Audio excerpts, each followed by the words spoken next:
হ্যাঁ বন্ধুরা, এর আগের মিনি ব্লগটায় তোমাদের বলেছি দুই মেয়েকে নিয়ে আমি একাই চলে গিয়েছিলাম দীঘাতে।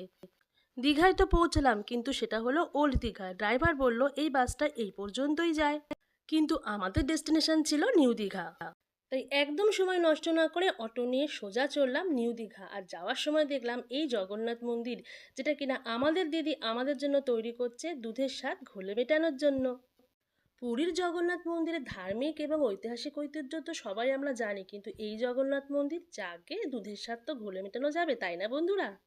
আমি অবশ্য অটো ড্রাইভার দাদাকে বলেই দিলাম যে আমাদের একটু হোটেল দেখিয়ে দেবেন একদম সি বিচের ধারে, কারণ আমার ছোট মেয়ের প্ল্যান ছিল ও সারাদিন সমুদ্রে কাটাবে। তাই ভাবলাম যেহেতু দুই মেয়েকে নিয়ে আমি একাই এসেছি, বেশি দূরে থাকবো না, একদম সি বিচের ধারেই কোনো না কোনো হোটেলে গিয়ে উঠবো। তাই হোটেল চার্জের সঙ্গে কোনো রকম কম্প্রোমাইজ না করে আমরা চলে গেলাম আশা হোটেলে। আর হোটেলটা খুবই সুন্দর ছিল, অবশ্য আমার আয়ত্তের মধ্যেই। এবার বন্ধুরা হোটেলে গিয়ে রেস্ট নিয়ে সমুদ্রে চান করতে যাবো।